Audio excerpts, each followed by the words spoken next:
Alors, en premiers éléments de l'enquête, parce qu'il y a beaucoup de choses qui sont encore des incertitudes, c'est quelqu'un qui était en train de travailler au terrassement des pentes d'une voie de train, hein, et il a été écrasé par un bloc de béton de plusieurs tonnes.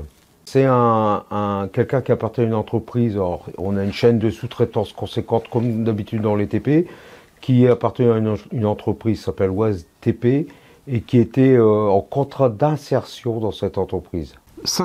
Le cinquième accident mortel sur ce chantier. Nous avions, il y a quelque temps de ça, relaté un de ces accidents et la fédération avait demandé un certain nombre de mesures. Est-ce qu'elles ont été suivies? D'abord, ce que vous avez réclamé. Qu'est-ce que vous avez réclamé au moment de ces premiers décès et où en est-on aujourd'hui? Bien sûr qu'on réclame, et c'est notre travail depuis 100 ans que la fédération existe. Déjà préserver la santé et sécurité des salariés sur le site, mais ça passe par à ce qu'il y ait une partie de moyens financiers de l'entreprise qui sont mis à disposition pour de la formation, pour de la prévention, pour déjà tous les éléments de structure, et on demande aussi qu'on recrée les CHSCT dans les entreprises, qui ont été supprimés pour être une commission dans les CSE suite aux ordonnances Macron, qui était un véritable lieu coercitif pour nos camarades qui sont les meilleurs connaisseurs des conditions de travail sur les chantiers, pour imposer réellement des améliorations sur le travail. Maintenant, on a remarqué depuis les ordonnances Macron 2017, plus 30% d'augmentation d'accidents mortels.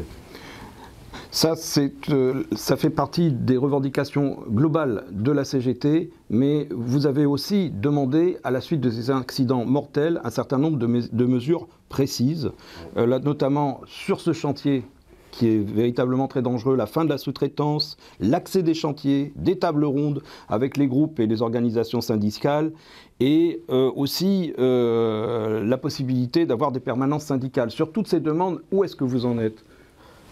C'est très difficile. On est bien reçu, mais on n'est jamais entendu. Le président du consortium du Grand Paris nous avait reçu en nous disant que sa préoccupation principale était la santé et la sécurité des salariés au travail. Résultat, depuis le temps qu'il en a reçu, nous avons été reçus 5 morts. Donc c'est bien de communiquer, c'est mieux de mettre en œuvre. Nous devions être reçus par l'ingénieur responsable de la sécurité du Société du Grand Paris. On attend toujours son coup de fil. On n'a jamais été reçu. La seule mesure que prend cet organisme, c'est de la communication. Quand on a un décès, la première chose qu'ils font, ils communiquent en disant qu'ils regrettent et qu'ils souhaitent toutes leurs condoléances à la famille. Mais de ça, on s'en fout. Nous, ce qu'on veut, c'est d'avoir des salariés vivants. Sur cet accident qui a eu lieu hier, vous avez de nouveau interpellé ces instances, vous allez le faire? Où est-ce que ça en est? Bien sûr, nous allons le faire, mais c'est un peu la porte fermée, quoi. Je veux dire, ils ont des directives. Alors le président Macron dit qu'il est le chef de chantier en France des travaux. Il ferait mieux d'être un peu plus coordinateur de sécurité. On le sait bien, ces chantiers vont avoir lieu dans la perspective des Jeux Olympiques. Ils sont déjà fort endeuillés.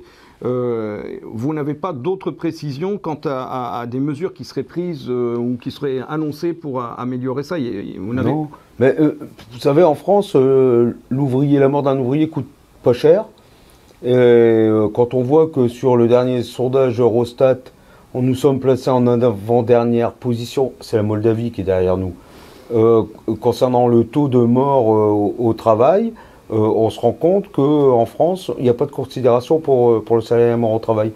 On demande par exemple à ce que les amendes, et ça ne fait pas revenir les salariés qui sont morts, données par la justice concernant ces morts soient beaucoup plus conséquentes.